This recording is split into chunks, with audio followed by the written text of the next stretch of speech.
عرب کے اندر جو ایسا اونٹ ہوتا تھا نا جس کے ساتھ اس کا کوئی مالک نہیں ہوتا تھا، کوئی اسے چرانے والا ساتھ نہیں ہوتا تھا، کوئی نکیل ڈالنے والا نہیں ہوتا تھا، باندھنے والا نہیں ہوتا تھا، اس کو کہتے تھے ابن السدا، کہ یہ چھوڑا ہوا اونٹ ہے،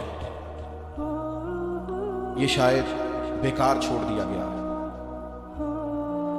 قرآن مجید فرقان حمید نے اسی لفظ کو انسان کے لیے تذکیر کے طور پر، نصیحت کے طور پر بیان فرمایا۔ اَيَحْسَبُ الْإِنسَانُ أَن يُتْرَكَ سُدًى،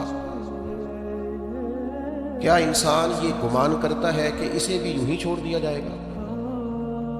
کوئی زندگی میں اس سے پوچھنے والا نہیں ہوگا، اپنی مرضی سے کھائے گا، مرضی سے پیے گا، مرضی سے سوئے گا، مرضی سے جاگے گا، مرضی سے حقوق ادا کرے گا۔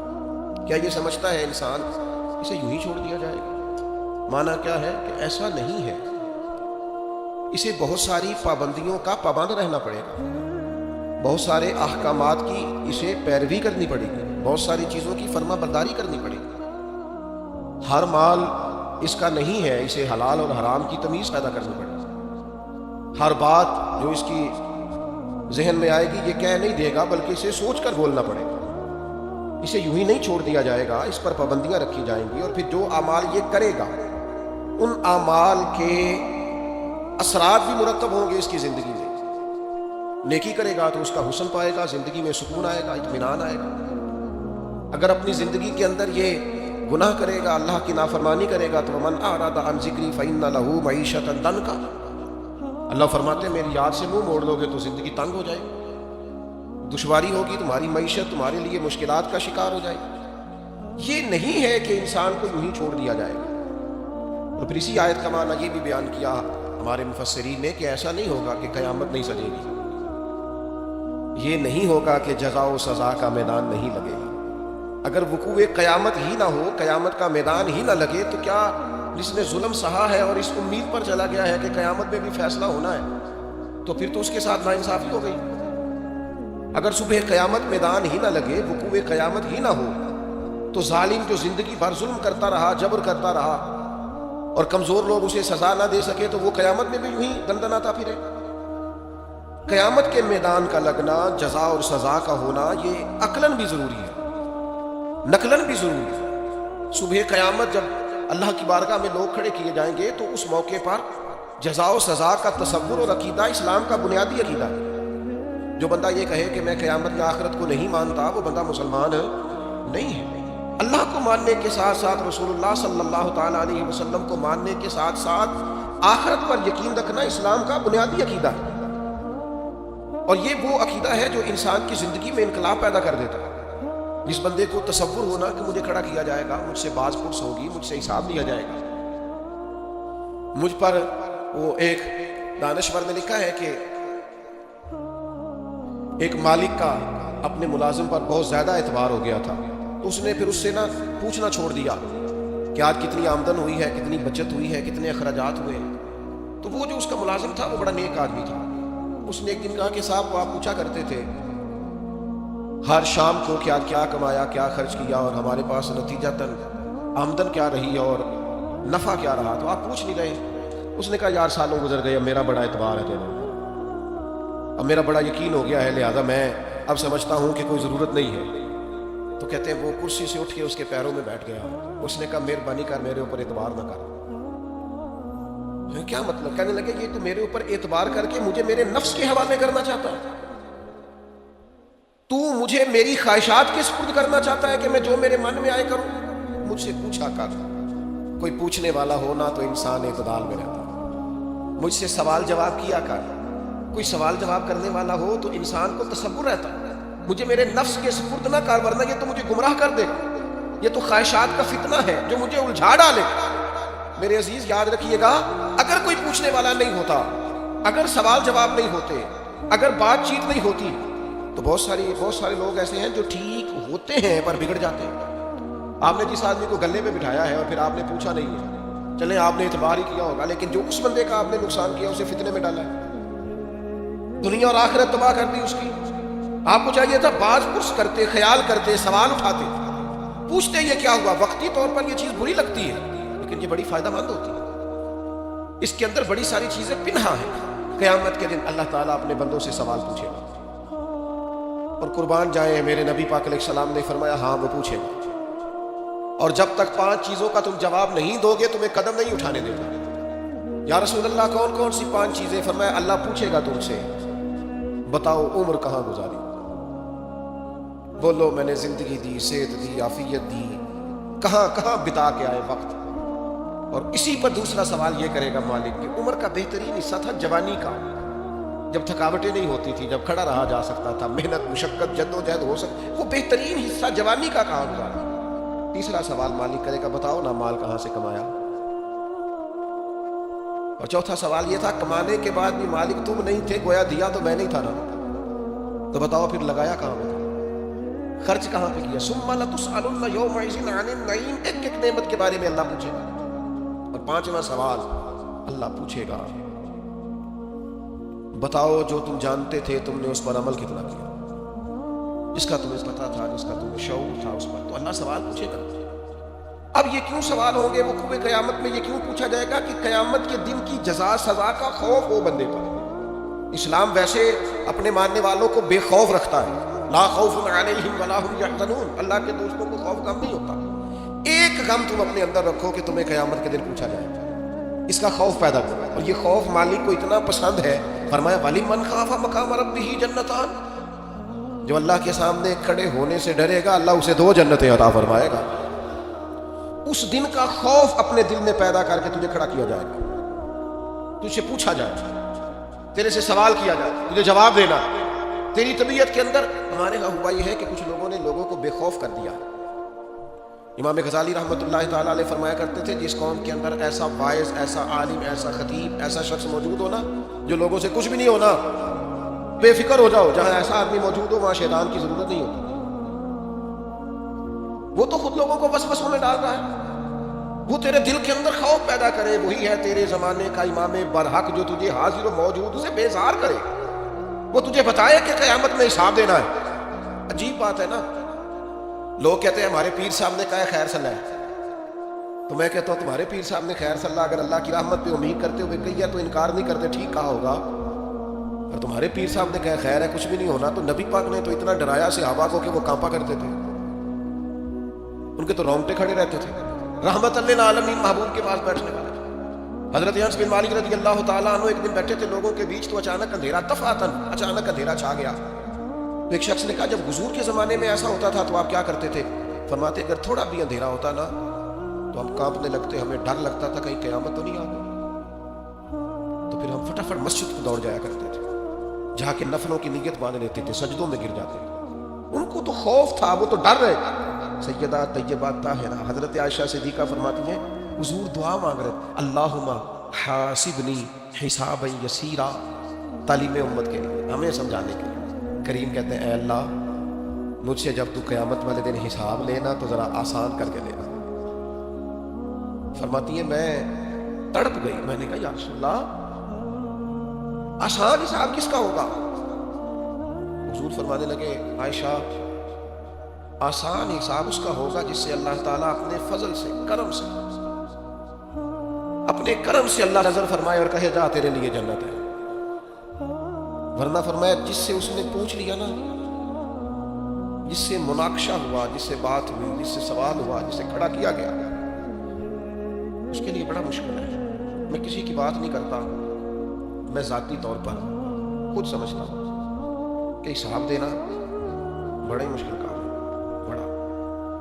کبھی 2-4 ہزار ابا جی دیتے تھے اور کہتے تھے 2-4 چیزیں گھر کی سودے کی لے آؤ، اور وہ جب بعد میں حساب پوچھتے تھے دیا نہیں جاتا تھا۔ کتنے کے پیاز لائے ہو ابا جی؟ وہ 200 روپے کے، تو تو نے بحث کیوں نہیں کی؟ حساب مشکل ہو جاتا تھا۔ کبھی کبھی پوچھ لیتے تھے نا حساب استاد صاحب کہ آؤ نا آج ٹیسٹ دینا ہے جو تم نے پڑھا ہے، رات نیند کوئی نہیں آتی تھی، سویرے ٹیسٹ ہے، بچوں کو کھانا نہیں گزرتا، سویرے امتحان ہے، پرچہ ہے، جس دن صبح نتیجہ نکلنا ہوتا ہے کیا ہو جائے گا، کھا جائے گا کوئی فیل ہو گئے تو دنیا چھوڑنی پڑے گی۔ مسلوں پہ بیٹھے ہیں نوجوان، کچھ بھی نہیں، مڈل کا، matric, F A, B A, M A کا امتحان ہے، کچھ بھی نہیں، تسبیحاں پڑھ رہی ہیں بیٹیاں۔ او خدا کے بندو، دنیا کے چھوٹے چھوٹے حساب سے ڈرتے ہو، اس وقت سے کیوں نہیں ڈرتے جب وہ مالک کھڑا کر کے کہے گا بتا نا میں نے دی تھی نا سیب تجھے، جوانی میں نے دی تھی نا، تیرے ساتھ کتنے لوگ اور بھی تھے ان پڑھ تھے، عزتیں شہرتیں علم دولتیں میں نے تجھے دی تھی نا، کتنے لوگ تھے تیرے ساتھ پیدا ہوئے تھے، بیمار تھے، کمزور تھے، معذور تھے، سیب تو تجھے میں نے دی تھی نا، آنا میری نعمتوں کا حساب دے۔ میرے عزیز، قیامت کے دن جس سے حساب پوچھا گیا، مناقشہ کیا گیا، حضور فرماتے ہیں وہ کب آ گئے۔ ہم بھی قیامت کا ذکر کرتے ہیں، ہم بھی کہتے ہیں قیامت کو لے لیں گے، قیامت کو دے دیں گے، لیکن اس کے بعد جو اثر مرتب ہونا ہوتا ہے نا، اثر، ترمذی میں حدیث ہے، دو صحابہ کے درمیان نزاع پیدا ہو گیا زمین کے وراثت کے ایک مسئلے پر، دونوں کے پاس گواہ موجود نہیں تھے، ایک کہتا تھا پلاٹ میرا ہے، مجھے ملا ہے وراثت میں، دوسرا کہتا تھا میرا ہے۔ اگرچہ اللہ تعالیٰ نے محبوب پاک علیہ السلام کو غیب کے خزانوں کی کنجیاں دی ہیں، پر ہمیں سمجھانے کے لیے نبی کریم علیہ السلام ان سے فرمانے لگے، ہو سکتا ہے آج تم میں سے کوئی زیادہ تیز بولے، زیادہ بات بنانی اسے آتی ہو، زیادہ سلیقے سے قائل کرنا آتا ہو، اور آج زیادہ اچھے طریقے سے وکالت کر کے وہ اپنے حصے میں فیصلہ لے جائے کسی سے، لیکن یاد رکھنا آج تو تیزی دکھا کے چلاکی کر کے اپنے حصے میں فیصلے کرا لو گے، قیامت میں ایسا نہیں ہوگا۔ قیامت کے دن تمہیں جواب دینا ہے۔ آج ہو سکتا ہے تم تیزی دکھاؤ، چلاکی دکھاؤ، کسی کو بنا لو، بات سنا لو، کوئی بھولا آدمی تمہارے کام، شریف آدمی ہو، پیار کرنے والا ہو، تمہارے پیچھے چل نکلے، تم دال، قیامت میں کیا کرو گے؟ تو ہمارے بیچ بھی یہ باتیں ہوتی ہیں، پر معاذ اللہ ہم کہتے ہیں دیکھی جائے گی۔ ان دونوں کو رسول کریم نے جب فرمایا نا کہ آج تو تم فیصلہ کرا لو گے، قیامت میں کیا کرو گے؟ ایک کہنے لگا یا رسول اللہ میرا گزارا ہوتا ہے، اسی کو دے دیا، حضور میرا کام چلتا ہے۔ تو وہ دوسرے کہنے لگے نہیں، آپ مہربانی فرمائیں، آپ نہ انہی کو دے دیں، یہ نا میرا، حضرت عمر کا زمانہ تھا نا، تو ایک شخص نے زمین بیچی تو دوسرے نے خرید لی، تو وہ جس نے خریدی وہ ہل چلانے لگا، تو ہل چلاتے چلاتے اندر سے خزانہ نکلا، تو وہ لے کے اس شخص کے پاس چلا گیا، کہنے لگا میں نے نا زمین خریدی تھی، خزانے نہیں خریدے تھے، لہذا رکھ لے اپنا خزانہ۔ تو وہ کہنے لگا میرے بھائی تو کچھ زیادہ نیک نہیں، میں نے جب بیچی تھی تو زمین بھی بیچی تھی اور جو کچھ اندر تھا سارا ہی بیچ دیا تھا، لہذا تیرا ہی ہے، میں نہیں قیامت میں حساب، وہ کہتا ہے تیرا ہے، یہ کہتا ہے۔ آج کل کیا ہوتا ہے، نہیں نہیں میرا ہے، ابا جی سے پوچھ لو، چاچا جی سے پوچھ لو، میں پہلے بار گیا تھا، کام پہلے میں نے شروع کیا تھا، فلانے سے پوچھ کے دیکھو، محنت ساری میری ہے، تیرا ہے بھائی تیرا ہے، مجھے نہیں چاہیے، لے جا لے جا، قربان جائے۔ یہ دنیا میں وہ روشن ستارے ہیں جن میں نور محمد عربی نے عطا فرمایا صلی اللہ تعالیٰ، لے جا بھائی تیرا۔ اب وہ فیصلہ حضرت ابی بن کعب کے پاس گیا، فیصلہ انہوں نے بڑا انوکھا کیا، وہ کہنے لگے جی میں نے دیکھی جی میں نے زمین خریدی تھی، اندر خزانہ تو نہیں نہ خریدا تھا، اسے کہے رکھے اپنا خزانہ، تو وہ کہنے لگا جی میں نے بیچ دی تو خزانہ بھی اسی کا ہے۔ انہوں نے فیصلہ کیا، دونوں سے پوچھنے لگے آپ کی اولاد ہے؟ ایک نے کہا میرا بیٹا ہے، دوسرے نے کہا میری بیٹی ہے، فرمایا دونوں کا نکاح کر کے خزانہ دونوں کو دے دو، ان کے حوالے کر دو بچوں کے، تم دونوں۔ جب وقوع قیامت کا خیال ہوتا ہے نا، اللہ کی بارگاہ میں حاضر ہونا، جب صبح قیامت کا تصور، اور ساری رات یہ سوچ آتی ہے کہ صبح مال کیسے زیادہ کرنا ہے اور کیسے جمع کرنا ہے، اور اللہ فرماتا ہے کہ گن گن کے رکھتے ہو رات کو، وَيْلٌ لِكُلِّ ہُمَزَةٍ لُمَزَةٍ الَّذِي جَمَعَ مَالًا وَعَدَّدَهُ، رات گن گن کے رکھتا ہے، 1000 والے علیحدہ، 500 والے، 5000 والے علیحدہ علیحدہ، اللہ کہتا ہے گن گن کے رکھتا ہے، تو جمع کر کر کے رکھتا ہے، پتہ ہے مالک کو۔ اور میرے بھائی جس طرح تو یہ سوچتا ہے صبح پیسے زیادہ کرنا ہے، یہ کیوں نہیں سوچتا قیامت میں حساب بھی دینا ہے، اللہ کی بارگاہ میں حاضر بھی ہونا ہے۔ حضرت عبد الرحمن ابن عوف صحابہ میں سب سے امیر آدمی تھے، اور اتنی خوبصورت اور اتنی ان کی صاف ستھری دولت تھی کہ ان کے پیچھے نبی پاک نے نماز ادا فرمائی ہے، لیکن جب آخری عمر مبارک تھی نا تو پیسہ بڑا تھا، حضرت عائشہ صدیقہ کے دروازے کے باہر آ کے بیٹھ جاتے تھے، کہتے تھے اماں جی حضرت امیر حمزہ تو مجھ سے افضل تھے، لیکن جب دنیا سے گئے تھے تو کفن کا کپڑا بھی کوئی نہیں تھا، میں تو فاروق اعظم کو اپنے سے اعلیٰ جانتا ہوں، اور وہ شخص تو ساری زندگی پھٹے ہوئے کرتے میں وقت گزار کے چلا گیا۔ علی ابن ابی طالب حضور کے بھائی تھے، ساری زندگی پھٹی تہمت انہوں نے پہنی، پیوند لگے ہوئے، جگہ جگہ پہ پیوند لگے، تہمت پہنی، اور میرے پاس اتنے پیسے، اور پھر جب زیادہ رونے کو دل کرتا تو حضرت عبد الرحمن ابن عوف کہتے سیدہ پاک کے دروازے کے باہر بیٹھے امیر آدمی، اور کہتے کہ اماں جی نبی پاک کے گھر میں مہینہ مہینہ چولہا نہیں جلا، اور میرا اتنا مال اتنا پیسہ کیسے حساب دوں گا؟ تو پھر جناب حضرت عائشہ صدیقہ ان سے کہتی عبد الرحمن اٹھ، اللہ کی راہ میں خیرات کر کے آ، مجھے امید ہے اللہ تیرے اوپر آسانی فرمائے گا۔ صبح قیامت کا ڈر، اللہ کا خوف، اس کی بارگاہ کے اندر حاضری کا تھوڑا سا کئی دنوں کے بعد کھانا حضرت ابو الحسن کے باغ میں جا کے کھایا۔ حضرت عمر کہتے ہیں کہ مسلم شریف میں فرماتے ہیں کئی دنوں کی بھوک تھی، میں گیا تھا ابو بکر کے گھر کھانا کھاؤں گا تو انہوں نے بھی کئی دنوں سے نہیں کھایا، ہم دونوں حضور کی بارگاہ میں آ گئے۔ نبی کریم نے فرمایا بھوک لگ رہی ہے تمہیں؟ میں ہاں۔ فرمایا میں نے بھی 4 دن سے روٹی کوئی نہیں کھائی۔ چلو ابو الحسن انصاری کے گھر چلتے ہیں۔ فرماتے ہیں انہوں نے نا بکری ذبح کی، نبی پاک علیہ السلام نے تھوڑا سا کھانا کھایا اور کھانا کھا کے حضور گہری سوچ میں چلے گئے۔ عرض کی یا رسول اللہ صلی اللہ تعالیٰ علیہ وسلم کیا ہوا؟ حضور فرمانے لگے سوچ رہا ہوں یہ جو کھایا ہے اس کا حساب بھی تو دینا ہے۔ حضرت عمر فاروق کہتے ہیں میں تڑپ کے عرض کی حضور 4 دنوں کے بعد اگر گوشت ملا ہے تو حساب دینا ہے؟ حضور نے فرمایا عمر صرف وہ کپڑا جو تمہارا بدن چھپائے، وہ چھت جو تمہارا سر چھپائے، اور وہ کھانا جو تمہاری کمر سیدھی رکھے، اس کے علاوہ اللہ تم سے سوال پوچھے گا، تم نے جواب دینا ہے۔ ہتھی بکی مٹی پاؤندے، ہاتھ نہیں ہلاؤندے ڈر دے، جنہاں لئی تو پاپ کمائے بس کتھے نہیں تیرے کر دے، لا نہ بلا کے بیٹا تو اپنے بچوں کے ساتھ موج کر رہا ہے، بیٹیاں اپنے اپنے گھروں میں آباد ہیں، جنہاں لئی تو پاپ کمائے لیا بلا بس کتھے نہیں ہو تیرے کر دے۔ میں بچوں کے لیے ساری زندگی اپنے لیے دوزخ کٹھی کرتے رہے، بچوں کو دے دے کے چلے گئے اور حساب ہم دیں۔ حضرت علی فرمایا تجھ سے بڑا بھی بیوقوف کوئی نہیں کہ کھائے گا کوئی اور حساب تم دے گا، اور پھر کیوں رازق بنتے ہو بچوں کے؟ ان کے لیے حلال اور طیب اکٹھا کرو، ان کے رازق نہ بنو، ان کا رازق اللہ ہے۔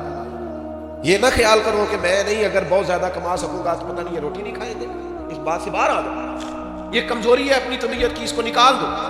عزیز بھائیوں قیامت میں اللہ تبارک و تعالی کی بارگاہ میں کھڑے ہونے سے جو بندہ ڈر جائے، بابا فرید الدین مسعود گنج شکر رحمت اللہ علیہ فرماتے ایک نیک نوجوان تھا پر قیامت سے بڑا ڈرتا تھا، بڑا ہی روتا تھا، وہ کہتا تھا کہ حساب نہیں دیا جاتا، اور پھر چونکہ ایک عمر گزار کے اس نے توبہ کی تھی تو پچھلے گناہ یاد کر کر کے وہ رویا کرتا تھا، یاد ماضی عذاب ہے یار چھین لے مجھ سے حافظہ میرا، روتا تھا، بیمار ہو گیا، آخری وقت آیا تو اس نے اپنی اماں کو بلایا۔ بابا صاحب فرماتے اس نے وصیت کی کہ اماں میری 3 باتیں، میں مر جاؤں تو 3 کا خیال رکھنا۔ کا کون سی؟ کہا کسی کو تو نہ بتانا، لیکن جب میرا انتقال ہو جائے نا تو میرے گلے میں رسی ڈال دی اور ذرا مجھے کھینچنا سین میں، اور ماں بتانا لوگوں کو کہ جو رب کی نافرمانی میں زندگی گزارے اس کا یہی اشر کرنا چاہیے، پھر اس طرح کرنا جب میرا جنازہ اٹھے تو رات کو اٹھانا، کیونکہ بڑے لوگ میری عادتوں کو توتوں سے واقف ہیں، میں نہیں چاہتا کہ جنازے پہ بھی کوئی گواہی دے دے کہ وہ فلانا جا رہا ہے، رات کو جنازہ چپ کر کے مجھے دفن کر دینا۔ اور تیسرا تھوڑی دیر جب لوگ آ جائیں تو اماں میری قبر پہ رہنا، مجھے امید ہے ماں کی برکت سے اللہ تعالیٰ میرے اوپر آسانی فرمائے گا، تھوڑی دیر رہنا۔ خاتون روئی پر بیٹے نے وعدہ لے لیا، بابا صاحب نے لکھا ہے جب اس کا انتقال ہوا تو بی بی ابھی رسہ لے ہی رہی تھی، دروازے پہ کسی درویش نے دستک دی، اس نے کہا نہ کرنا، رات خوابیں آئی ہے اور آنے والوں نے آ کے کہا ہے اسے کہنا اس کے بارے میں کچھ ایسا نہ کرے، رب کی رحمت پر امید ہے، اللہ بغیر حساب جنت عطا فرمائے گا۔ یہ رب کا مقبول بندہ ہے، اللہ کے کئی بندوں کو رات یہ نظارہ ہوا ہے، یہ خوف اگر پیدا ہو جائے قیامت کا کہ اللہ کے حضور حاضر ہونا، یہ اگر تصور جاگزی ہو جائے، آپ کہیں گے اس طرح کرنا درست ہے، تو بخاری میں حدیث ہے، نبی کریم علیہ السلام نے فرمایا اللہ کے ایک بندے نے نا وصیت کر دی تھی، ایک بندے نے وصیت کی تھی اپنے بچوں سے، اس نے کہا تھا یار میں بڑا گناہگار ہوں، قیامت کے دن میں سامنا نہیں کر سکتا، اس طرح کرنا جب میں مر جاؤں نا مجھے جلا دینا، یہ بخاری میں حدیث ہے، اور جلا کے میری خاک اڑا دینا، میں جل جاؤں گا پر میں حساب پتہ سارا ہے سردار نو کیتی جانا، من نانم کہ من دانم، ساری زندگی گزر گئی لوگوں کا حساب کرتے فلانا اس طرح کا ہے فلانا، اور لوگوں کا تو تجھے صرف شک ہے، اپنا تو پاک ہے، پکی بات چھپاتا ہے۔ لوگ کہتے ہیں جی وہ میں نہیں ہمیشہ سچ بولتا ہوں، اپنے بارے میں بولنا سچ، ہمت کرنا جرت کا مظاہرہ کر، اپنے بارے میں سچ بول، بتا کہاں کہاں کرتوت کیے، کہاں کہاں جبر کیے، کہاں کہاں ظلم کیے، کہاں کہاں دوسروں کے بارے میں سچ بولتا ہے، یہ کس نے اجازت دی؟ اپنے بارے میں سچ بول، اپنے بارے میں بتا، اپنا حساب کر۔ حضرت ابراہیم ابن ادم رحمۃ اللہ تعالی علیہ مریدوں کے ساتھ گزر رہے تھے تو اوپر سے کسی بندے نے خاک ڈالی، مرید دوڑ پڑے، کہنے لگے ہم انہیں پکڑیں گے. تو حضرت صاحب فرمانے لگے کچھ نہ کہنا. حضور کیوں؟ فرمانے لگے میں کوئی شے نہیں، اور اگر تم مجھ سے میرے عمل پوچھو تو اس نے خاک ڈالی ہے، میں اس قابل ہوں مجھ پر آگ ڈالی جائے. اور یہ عاجزی کے لیے نہیں کہا ان کا حال. یہاں تو چھوٹے چھوٹے لوگ میری طرح کے بن کے بیٹھ گئے، یہ انداز، یہ آنا، یہ جانا، یہ نصیحتیں کرنا، یہ ترفت، یہ ترے، یہ کیا بات ہے، سوچتے ہی نہیں تھوڑی دیر کے لیے بھی. حضور فرماتے ہیں اس نے وصیت کی کہ مجھے جلا دینا، میری خاک بہا دینا، مجھے ڈر آتا ہے، میں نہیں مالک کا سامنا کر سکتا. اللہ کے حبیب فرماتے ہیں اس کے بچوں نے یوں ہی کیا، جلا دیا. یا رسول اللہ پھر کیا ہوا؟ فرمایا قیامت کے دن اللہ تعالیٰ زمین کے ذروں کو حکم دے گا، وہ اس کے وجود کو اکٹھا کرے گا. وہ جس نے پہلے اسے بنایا تھا وہ دوبارہ بنائے گا، سامنے کھڑا کرے گا، فرمائے گا یہ تو نے کیا وصیت کی. اگرچہ یہ وصیت آج کرنا جائز نہیں، آج جائز نہیں، لیکن حضور نصیحت کے لیے بیان کرتے ہیں. فرمایا اس نے وصیت کی. اللہ تبارک و تعالیٰ اس سے پوچھے گا یہ تو نے کیوں کی؟ حالانکہ اللہ جانتا ہے. تو عرض کرے گا مالک میں ڈر گیا تھا، میں تو دنیا میں حساب نہیں دے سکتا تھا، قیامت میں کیسے دیتا. اللہ فرشتوں سے فرمائے گا یہ سچ کہتا ہے، اس نے واقعی یہ ڈر کر بات کی تھی، گواہ ہو جاؤ میں نے اس کے سارے گناہ معاف فرما دیے. اپنی طبیعت میں خوف خدا پیدا کر. حضرت عمر کہا کرتے تھے اپنا حساب کر لو اس سے پہلے کہ اللہ تمہارا حساب کرے. میں آپ کو ذمہ داری سے، تجربے سے، جتنا مجھے قرآن و حدیث آتا ہے پڑھ کے بتاتا ہوں. جو جرم آپ نے کیے، میں نے کیے، ان کا حساب ہم نے دینا ہے، ہماری اولاد نے. بچوں کو پتہ ہے کہ ابا نے حلال کمایا کہ حرام کمایا، ان بیچاروں کو کیا پتہ. یہ ہماری ذمہ داریاں ہیں. صبح قیامت جو عروج پائے، جو کمالات پائے، وہ کس نگر پہ پائے، وہ ہم نے حساب دینا ہے. آنکھیں بند کر کے زندگی نہ گزارو. اب تو آنکھیں کھلنے کا ٹائم آیا ہے. جاگتی آنکھوں سے اپنا محاسبہ کرو. لوگوں پر تبصرہ کرتے وقت ہم بھول جاتے ہیں کہ ہمارے اپنے حالات کتنے خطرناک ہیں. ساری زندگی دنیا میں سیٹ ہونے کی کوشش کرتے رہے، سیٹ ہو جاؤں، سیٹ ہو جاؤں. پتہ سیٹ کب ہوتا ہے؟ جب قبر میں اتارتے ہیں نا اسے، منہ کعبے کی طرف کرتے ہیں، اس کے گلے میں وہ جو سینہ بند ہوتا ہے اسے کھولتے ہیں، تو اوپر کھڑا ایک بندہ کہتا ہے تھوڑا سا منہ اور کرو کعبے کی طرف. تو وہ تھوڑا سا منہ اور کرتا ہے تو پھر ایک آواز آتی ہے اب سیٹ ہو گیا، اب سیٹ ہو گیا. یہاں جا کے سیٹ ہونا ہے، اس سے پہلے سیٹ ہونے والا کوئی معاملہ یہ ہے تمہارا سیٹ ہونا. خدا کے بندو آؤ، ساری زندگی دوسروں سے باتیں کی، دو باتیں اپنے آپ سے نہ کریں، اپنا حساب نہ کریں، اپنے معاملات کا جائزہ نہ لیں. اقبال کہنے لگے ڈھونڈتا پھرتا ہوا اقبال اپنے آپ، اپنے آپ ہی گویا مسافر، آپ ہی منزل ہوں میں. یہ جو خود احتسابی ہے، سیلف ٹرائل، خود احتسابی، اس پر تھوڑا کام نہ کریں. اقبال دوسرے مقام پہ کہتے ہو اپنے من میں ڈوب کر پا جا سراغ زندگی، تو اگر میرا نہیں بنتا نہ بن اپنا تو بن. اپنی غلطیاں نہ ٹٹولے، اپنے ساتھ گفتگو نہ کرے. جو اللہ کی بارگاہ میں کھڑے ہونے سے ڈرے گا اللہ تعالیٰ اسے 2 جنتیں عطا کرے گا. شرط یہ ہے کہ ڈرے اللہ سے. ڈرے بول کے بتائیے، ڈرے. کس سے ڈرنا ہے؟ حضرت عمر کے زمانے میں نا ایک نوجوان تھا، نیک تھا، مسجد جایا کرتا تھا رات کو. تو مسجد جا رہا تھا تو رستے میں ایک عورت نے دعوت گناہ دی. ابن عساکر نے اس کو لکھا ہے. تو نوجوان تھا، خواہشات تھی، کچھ طبیعت مائل ہو گئی. ابھی ادھر جا ہی رہا تھا کہ کسی نے آیت پڑھ دی والی من خاف مقام ربہ جنتان، جو رب کے سامنے کھڑے ہونے سے ڈرے گا اللہ 2 جنتیں دے گا. واقعی ڈر گیا، واقعی ڈر گیا. اتنا ڈرا کہ بے ہوش ہو کے گر پڑا. بیماری سے لوگ بے ہوش ہوتے ہیں، پیسے ڈوب گئے بے ہوش ہوتے ہیں، بچے کے غم میں بے ہوش ہوتے ہیں. سچ بتاؤ کبھی خوف خدا سے بھی بے ہوش ہوتا کوئی دیکھا؟ ہمارے ہاں تو روز مرہ ہی نہیں ہے بھائی. اور بڑی باتیں ہیں بے ہوش ہونے کی، ڈرنے کی، غش کھانے کی. بے ہوش ہو کے گر پڑا. بوڑھے باپ کو کسی نے بتایا بچہ بے ہوش پڑا ہے، اٹھا کے گھر لائے. گھر لا کے کہا بیٹا کیا ہوا؟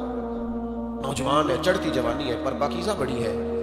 کہنے لگا ابا جی گناہ کی طرف چلا گیا تھا، پر میں نے آج سن لی جو اللہ کے سامنے کھڑے ہونے سے ڈرے گا رب 2 جنتیں دے گا. میں ڈر گیا تھا، رب واقعی 2 جنتیں دے گا. باپ رو پڑے، ابا جی کی آنکھوں میں آنسو آئے. ان کا پتر اللہ بڑا مہربان ہے، اس کے بعد یہ سچے ہے، واقعی 2 جنتیں دے گا. اس نے پھر ایک چیخ ماری اور اس طرح کی ماری کہ اس کی روح ہی پرواز کر گئی. روح ہی پرواز کر گئی. کشتگان خنجر تسلیم راہ، عشق کی خنجر سے قتل ہو گئے لوگ. صبح حضرت عمر کو پتا چلا کہ انہوں نے تو راہ جنازہ بھی پڑھ دیا، تدفین بھی کر دی. جناب عمر فرمانے لگے اتنا نیک نوجوان